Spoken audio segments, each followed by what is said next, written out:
ನಮಸ್ಕಾರ. ಇವತ್ತಿನ ದಿನ ಈ ಪತ್ರಿಕಾಗೋಷ್ಠಿಯನ್ನು ಕರೆದಿರುವ ಉದ್ದೇಶ ಮುಂಬರುವ ಲೋಕಗಳ ಕುರಿತಂತೆ ನಾವು ಕೈಗೊಂಡಿದ್ದ ಕ್ರಮಗಳು ಮತ್ತು ಅದಕ್ಕೆ ಬೇಕಾದಂಥ ಪ್ರಚಾರವನ್ನು ಕೊಡಲಿಕ್ಕೆ ತಮ್ಮೆಲ್ಲರೂ ಕೂಡ ಇವತ್ತು ಕರೆದಿದ್ದೀವಿ. ಈ ಒಂದು ಪತ್ರಿಕಾಗೋಷ್ಠಿಗೆ ನಾನು ಮೊದಲನೇದಾಗಿ ನಮ್ಮ ಪ್ರಧಾನ ಮತ್ತು ಜಿಲ್ಲಾ ನ್ಯಾಯಾಧೀಶರಾದಂಥ ಎಸ್.ಬಿ. ರೆಹಮಾನ್ ಸಾಹೇಬರನ್ನು ಸ್ವಾಗತ ಕೊಡ್ತೇನೆ. ಅದೇ ರೀತಿಯಾಗಿ ತಮಗೆಲ್ಲರೂ ಕೂಡ ಸ್ವಾಗತವನ್ನು ಕೊಡ್ತಾ ಇದ್ದೀನಿ. ಮೊದಲೇದು ಒಂದು ಸ್ಪಷ್ಟಪಡಿಸಬೇಕಾಗಿದ್ದೇನೆಂದರೆ, ಮೊದಲು ನಮ್ಮ ಕರ್ನಾಟಕ ಲೀಗಲ್ ಸರ್ವಿಸ್ ಪಾರ್ಟಿಯಿಂದ ಲೋಕ ಅದಾಲತನ್ನು 12/9/2026 ಮಾಡಬೇಕಾಗಿತ್ತು. ಆದರೆ ಅನಿವಾರ್ಯ ಕಾರಣಗಳಿಂದ ಅದನ್ನು ಒಂದು ವಾರದಲ್ಲಿ ಮುಂದೂಡಿ ಅದನ್ನು 19/9/2026 ಮಾಡ್ತಾ ಇದ್ದಾರೆ. ಸೊ ಆ ಡೇಟ್ ಬಗ್ಗೆ ಒಂದು ಸ್ವಲ್ಪ ಜನರಲ್ಲಿ ಅವೇರ್ನೆಸ್ ಮೂಡಿಸ್ಬೇಕು. ಯಾಕಂದರೆ ಇಷ್ಟು ದಿವಸ ತನಕ ಎಲ್ಲ 12/9 ಅಂತ ಹೇಳ್ತಾ ಇದ್ವಿ. ಆದರೆ ಅದು ಇವಾಗ 19/9/2026 ಮಧ್ಯಾಹ್ನ 2 ಗಂಟೆಯಿಂದ 5:15ವರೆಗೂ ಕೂಡ ಲೋಕ ಅದಾಲತ್ ನಡೆಯುತ್ತೆ.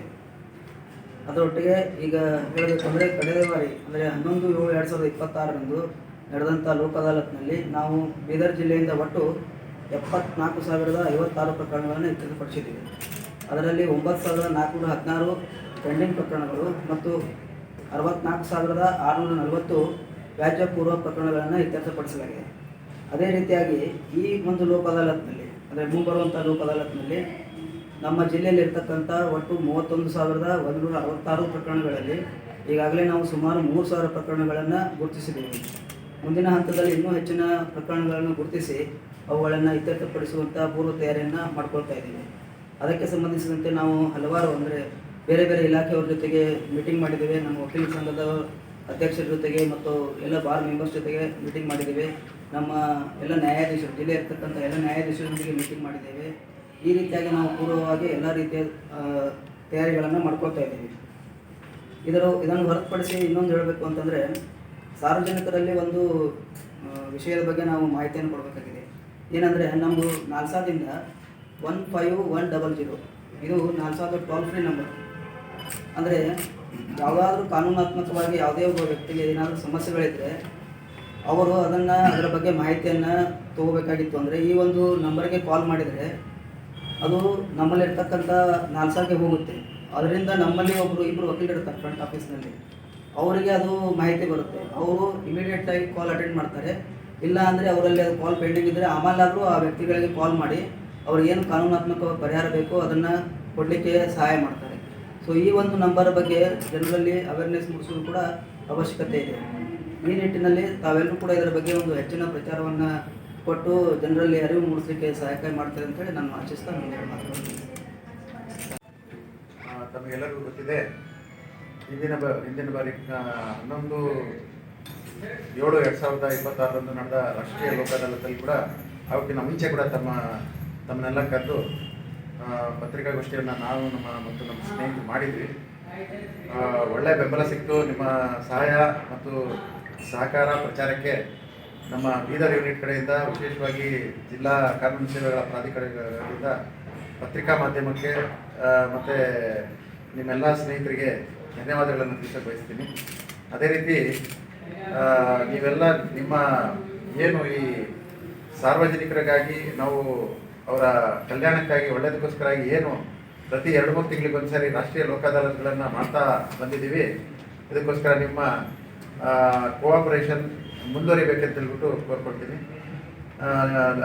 ಲಾಸ್ಟ್ ಲೋಕ ಅದಾಲತಲ್ಲಿ ಸಾಕಷ್ಟು ಪ್ರಕರಣಗಳು ನಾವೆಲ್ಲ ರಾಜ್ಯ ಮೂಲಕ ಕೊನೆಗೊಳಿಸಿದ್ದೀವಿ.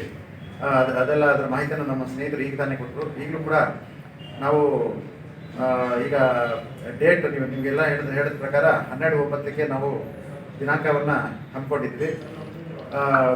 ಈಗ 19/9 ಈ ಹೊಸ ದಿನಾಂಕವನ್ನು ನಿಗದಿ ಮಾಡಿದ್ದಾರೆ. ಆ ಕಾರಣದಿಂದ ಈ ಮತ್ತೆ ರಾಜಿ ಆಗುವಂತಹ ಎಲ್ಲ ಪ್ರಕರಣಗಳು ನಿಮಗೆಲ್ಲರಿಗೂ ಗೊತ್ತಿದೆ. ಪಾರ್ಟಿಷನ್ ಸೂಟ್ಸ್ ಇರ್ಬೋದು, ಚೆಕ್ ಬೌನ್ಸ್ ಕೇಸ್ಗಳಿರ್ಬೋದು, ಕ್ರಿಮಿನಲ್ ಪ್ರಕರಣಗಳಲ್ಲಿ ರಾಜಿ ಆಗುವಂತಹ ಪ್ರಕರಣಗಳಿರ್ಬೋದು, ಇಂತಹ ಯಾವುದೇ ರಾಜಿ ಆಗುವಂತಹ ಪ್ರಕರಣಗಳನ್ನು ನಾವು ರಾಷ್ಟ್ರೀಯ ಲೋಕ ಅದಾಲತ್ ಸಮಯದಲ್ಲಿ ತೆಗೆದುಕೊಂಡು ರಾಜ್ಯ ಅನುಸಂಧಾನದ ಮೂಲಕ ಬಗೆಹರಿಸಿ ಮುಗಿಸೋದಕ್ಕೆ ಪ್ರಯತ್ನ ಮಾಡ್ತೀವಿ. ನಮ್ಮದೆಲ್ಲ ಈ ಪ್ರಯತ್ನ ಸತತವಾಗಿರ್ತದೆ. ಈ ಒಂದು ದಿನದ ಕೆಲಸ ಎಲ್ಲ ಪ್ರತಿದಿನ ಮಾಡ್ತಾ ಇರ್ತೀವಿ. ಉದಾಹರಣೆ ನಿಮ್ಗೆ ಹೇಳ್ಬೇಕಂತಂದರೆ, ನಾನು ಮತ್ತು ನನ್ನ ಸ್ನೇಹಿತರು ಹೋದ ರಾಷ್ಟ್ರೀಯ ಲೋಕ ಅದಾಲತಲ್ಲಿ 2 ಪ್ರಕರಣಗಳನ್ನು ರಾಜಿ ಆಗಲೇಬೇಕಂತ ಬಹಳಷ್ಟು ಪ್ರಯತ್ನ ಮಾಡಿದ್ವಿ. ಒಂದು ಎಕ್ಸಿಕ್ಯೂಷನ್ ಪಿಟಿಷನ್ ಇತ್ತು, ಅದರಲ್ಲಿ ಸುಮಾರು 30 ಲಕ್ಷಗಳ ಕ್ಲೇಮ್ ಇತ್ತು. ಅದ್ರ ಜೊತೆಗೆ ಒಂದು ಮಿಸ್ಲೇನಿಯಸ್ ಕೇಸ್ ಕೂಡ ಅದ್ರ ಜೊತೆಗೆ ಅಟ್ಯಾಚ್ ಆಗಿತ್ತು. ಆ ಪ್ರಕರಣಗಳನ್ನು ರಾಜಿ ಮಾಡೋದಕ್ಕೆ ನಾವು ಸಾಕಷ್ಟು ಪ್ರಯತ್ನ ಮಾಡಿದ್ವಿ. ಒಂದು ಹಂತಕ್ಕೆ ಬಂದು ಅದು ಫೇಲ್ ಆಯಿತು.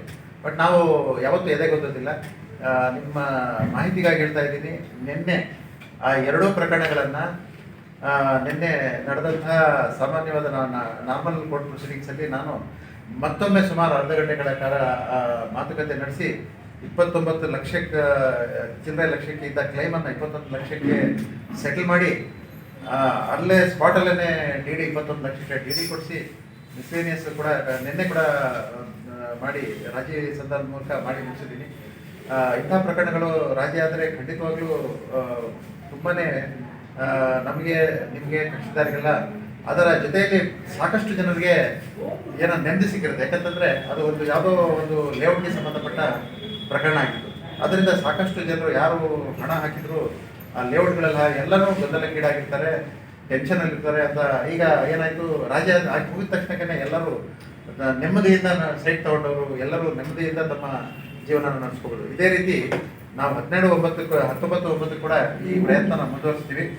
ದಯಮಾಡಿ ನಿಮಗೆಲ್ಲರಿಗೂ ಹೇಳೋದು, ಇದರ ಲೋಕ ಅದಾಲತ್ ಉಪಯೋಗಗಳನ್ನು ನೀವೆಲ್ಲ ನಿಮ್ಮ ಪತ್ರಿಕಾ ಮಾಧ್ಯಮ ಮೂಲಕ ಜನರಿಗೆವರೆಗೂ ತಲುಪಿಸಿ ಇದರ ಲಾಭವನ್ನು ನೀವು ಅವರಿಗೆಲ್ಲ ತಿಳಿಸ್ಕೊಟ್ಟು ಇದರ ಉಪಯೋಗ ಪಡ್ಕೊಳ್ಳೋದಕ್ಕೆ ನೀವೆಲ್ಲರೂ ನಮ್ಮ ಜೊತೆಗೆ ಕೈ ಜೋಡಿಸಿ ಸಹಾಯ ಮಾಡಬೇಕಂತ ನಿಮ್ಮೆಲ್ಲರನ್ನ ಕೋರ್ಕೊಳ್ತೀನಿ.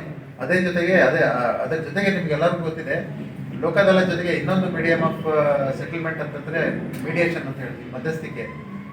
ಮತ್ತು ಈಗ 3ನೇ ಆವೃತ್ತಿಯ ಮೀಡಿಯೇಷನ್ ಡ್ರೈವ್ ಪ್ರಾರಂಭ ಆಗಿದೆ. ಮೀಡಿಯೇಷನ್ 3.0 ಪ್ರಾರಂಭ ಮಾಡಿದ್ದೀವಿ. ಅದರಲ್ಲೂ ಕೂಡ ಪ್ರಕರಣಗಳನ್ನು ನುರಿತ ಮಧ್ಯಸ್ಥಿಕೆದಾರರ ಹತ್ರ ಕಳಿಸಿ ಚರ್ಚೆ ಮಾಡಿ ಸೆಟಲ್ ಮಾಡೋದಕ್ಕೆ ನಾವು ಪ್ರಯತ್ನ ಮಾಡ್ತಾ ಇದ್ದೀವಿ. ಈ ಮೀಡಿಯೇಷನ್ 3rd ಡ್ರೈವ್ ಏನು ನಡೀತಾ ಇದೆಯೋ ಅದರಲ್ಲಿ ಕೂಡ ಸಾರ್ವಜನಿಕರು ತಮ್ಮ ತಮ್ಮ ಪ್ರಕರಣಗಳನ್ನು ಮಧ್ಯಸ್ಥಿಕೆದಾರರಿಗೆ ನಾವೆಲ್ಲ ಅದನ್ನ ರೆಫರ್ ಮಾಡ್ತೀವಿ, ಅಲ್ಲಿ ಕೂಡ ಚರ್ಚೆ ಮೂಲಕ ಬಗೆಹರಿಸ್ಕೊಳ್ಬೋದು. ಆದ್ದರಿಂದ ನಾವು ಹೋದ ಸಾರಿ ಏನು ಪ್ರಕರಣಗಳನ್ನು ರಾಜಿ ಮಾಡಿದ್ವು ಅದಕ್ಕಿಂತ ಹೆಚ್ಚಿನದಾಗಿ ನಾವು ಪ್ರಕರಣಗಳನ್ನು ರಾಜಿ ಮಾಡೋದಕ್ಕೆ ಪ್ರಯತ್ನ ಮಾಡ್ತೀವಿ. ಆದ್ದರಿಂದ ನೀವೆಲ್ಲ ಈ ಅದರ ಲೋಕ ಅದಾಲತ್ ಉಪಯೋಗದ ಬಗ್ಗೆ ಪ್ರಚಾರ ಮಾಡಿ ನಮ್ಮ ಜೊತೆಗೆ ಕೈ ಜೋಡಿಸ್ಬೇಕು ಅಂತ ಹೇಳ್ಬಿಟ್ಟು ನಮ್ಮೆಲ್ಲರ ಪರವಾಗಿ ಕೋರ್ಕೊಳ್ತೀವಿ.